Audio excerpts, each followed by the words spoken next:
Halo teman-teman semuanya, Assalamualaikum warahmatullahi wabarakatuh. Berjumpa kembali dengan saya, Erna Nur Rohim. Pada video kali ini saya akan mereview bagaimana sih isi dari NIB atau nomor induk berusaha dari hasil kita mendaftarkan usaha kita, Mom and Baby Care atau Mom and Baby Spa di USS RBA.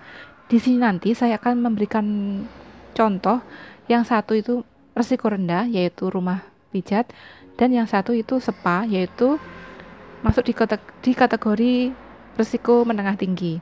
Nah, yang pertama ini adalah bentuk nomor induk berusaha dengan rumah pijat ya, teman-teman. Di sini isinya itu ada kode nomor induk berusahanya, ada nama pelaku usaha, alamat, nomor telepon, email, dan kode KPLI. Serta di sini tertera skala usahanya yaitu usaha mikro. Nah, untuk kode KPLI-nya ini ada di lampiran khusus ya. Seperti ini ya lampirannya, teman-teman. Nah, ini adalah lampiran dari rumah pijat, NIB rumah pijat dengan kode KPLI-nya 96121. Kemudian untuk kualifikasi risikonya masuk di risiko rendah. Nah, kemudian untuk perizinan berusahanya ini mendapatkan NIB dan sebagai legalitas untuk persiapan operasional dan atau komersial kegiatan usaha. Jadi karena ini masuk risiko rendah, kita langsung bisa mendapatkan NIB dan kita juga bisa langsung untuk beroperasi ya teman-teman, ataupun untuk melakukan tindakan komersial atau untuk bisa menjual usaha kita. Nah, selanjutnya bagaimana bentuk NIB kalau masuk di risiko menengah tinggi seperti spa. Nah, di sini ini adalah kode atau contoh dari NIB yang masuk di risiko menengah tinggi yaitu spa. Di sini sama untuk nomor induk berusahanya ada nomornya, kemudian ada nama pelaku usaha, alamat, email, kode KBLI juga ada lampirannya, dan juga ini masuk di skala usaha mikro. Nah, kemudian bagaimana lampirannya? Nah, ini adalah lampiran dari NIB usaha spa ya, masuk kode KPLI-nya yaitu 96122 dan judul KPLI-nya yaitu aktivitas spa Sante per Aqua. Kemudian tertera lokasi usahanya yaitu ada alamatnya ya teman-teman, ada kode posnya juga. Dan untuk spa klasifikasi risikonya masuk di menengah tinggi. Kemudian untuk perizinan berusahanya yang pertama NIB. NIB ini sebagai legalitas untuk persiapan kegiatan usaha. Jadi untuk persiapan kegiatan usaha ya teman-teman. Kemudian ada sertifikat standar belum terverifikasi. Ini legalitasnya berfungsi untuk persiapan kegiatan usaha. Dan yang ketiga, kita juga akan mendapatkan sertifikat standar telah terverifikasi, yaitu tujuannya untuk operasional dan atau komersial kegiatan usaha. Nah, dari sini tampak berbeda sekali untuk klasifikasi risiko rendah dan menengah tinggi. Jadi teman-teman sudah bisa menilainya sendiri-sendiri ya. Nah, yang dimaksud dengan sertifikat standar belum terverifikasi dan sertifikat standar telah terverifikasi, teman-teman bisa melihat di Peraturan Menteri Pariwisata dan Ekonomi Kreatif nomor 5 tahun 2021. Nah, di sini saya sudah mendownloadnya ya, teman-teman. Teman-teman silahkan mendownloadnya dan dibaca, dipelajari jika teman-teman ingin mengurus perizinan usaha di usaha Mom and Baby Care.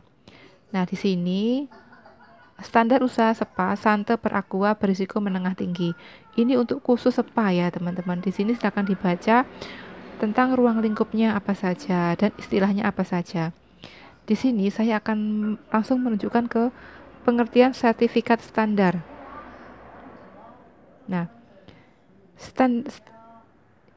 standar usaha spa adalah rumusan kualifikasi usaha spa dan atau klasifikasi usaha spa yang mencakup aspek sarana, organisasi, dan sumber daya manusia, pelayanan, persyaratan produk, dan sistem manajemen usaha-usaha spa. Kemudian, sertifikat standar usaha spa adalah proses pemberian sertifikat kepada usaha spa untuk mendukung peningkatan mutu produk, pelayanan, dan pengelolaan usaha spa melalui audit pemenuhan standar usaha SEPA. Nah, jadi kita itu harus memperhatikan standar usaha SEPA ya teman-teman, jika kita itu ingin mendirikan suatu usaha SEPA.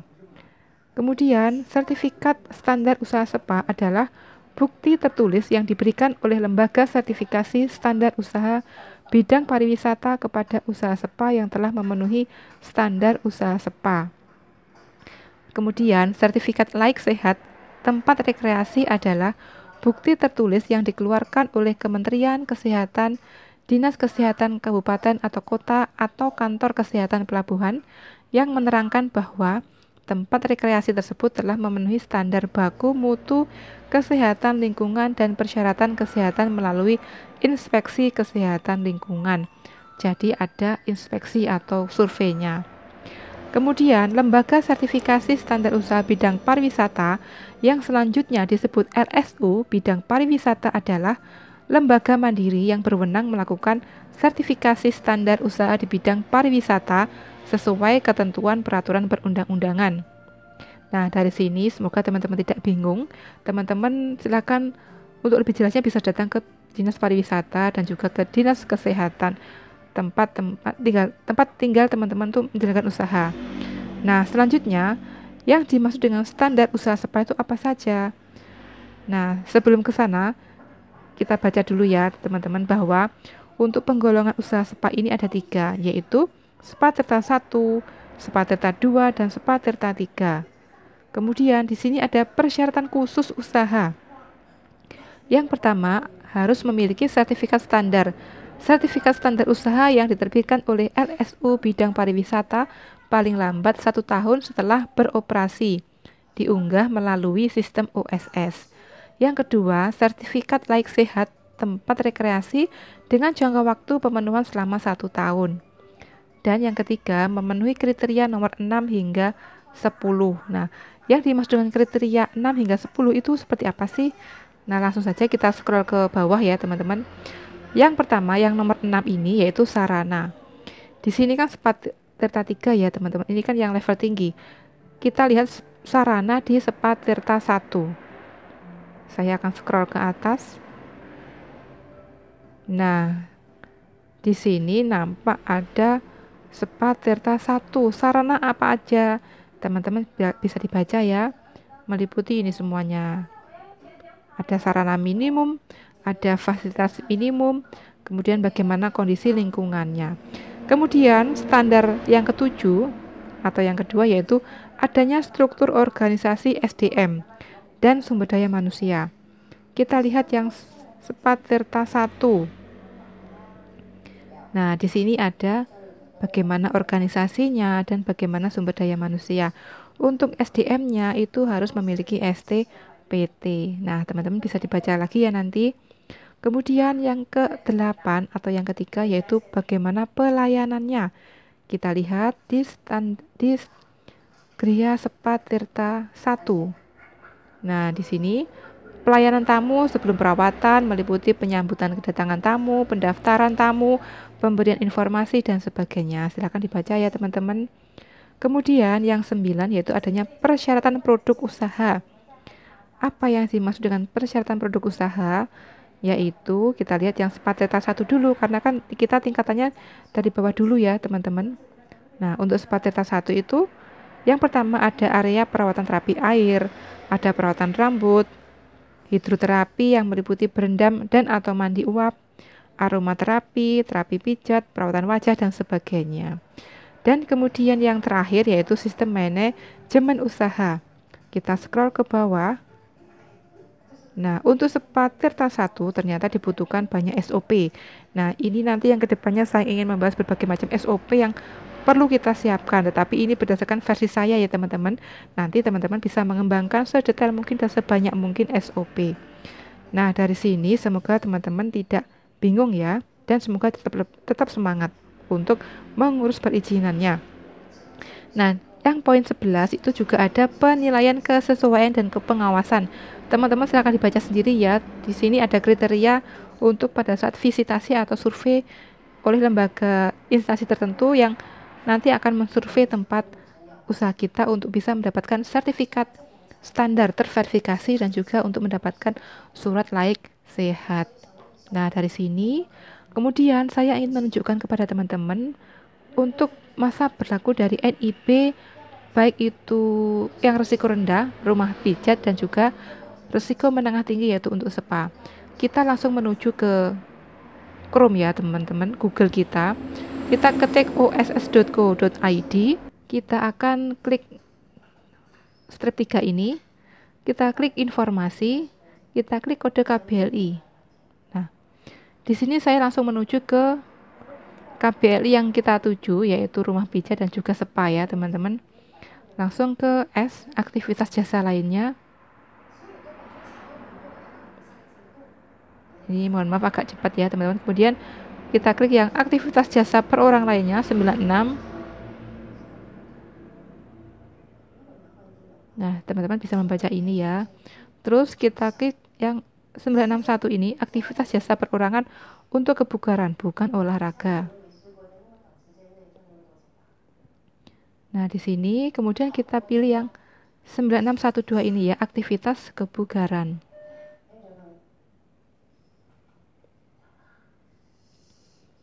Nah, sekarang nanti kita lihat yang rumah pijat dan juga spa. Yang pertama kita klik yang rumah pijat.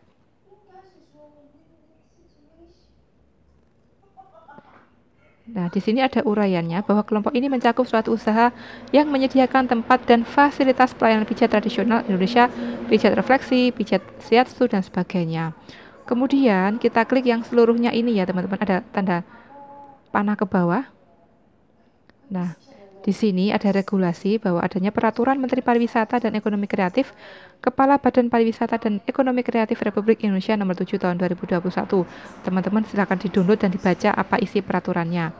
Dan untuk rumah pijat ini masuk di usaha mikro, luas lahannya tidak diatur, tingkat risikonya rendah, perizinan berusahanya NIP, tidak ada jangka waktu. Nah, untuk masa berlakunya berlaku selama pelaku usaha menjalankan kegiatan usaha. Parameternya kabupaten atau kota, dan yang berwenang yaitu menteri atau kepala badan bupati atau wali kota. Persyaratan perizinan berusahanya tidak ada. Kemudian jangka waktu pemenuhan persyaratan juga tidak ada. Kemudian kewajiban perizinan berusaha, sertifikat standar K3L sudah ada ya, terlampir, nanti saya tunjukkan di akhir dari video ini. Nah, ini untuk yang rumah pijat. Kemudian kita scroll kembali. Kemudian kita lihat yang spa ya teman-teman.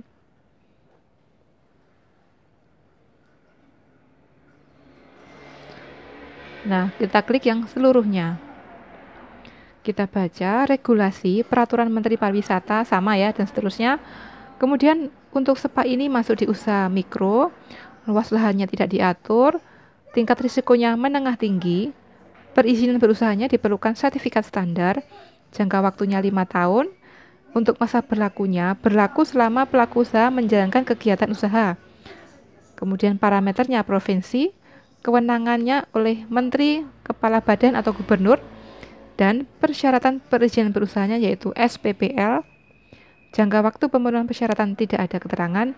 Kemudian kewajiban perizinan berusaha yang pertama, sertifikat standar usaha dan sertifikat laik sehat.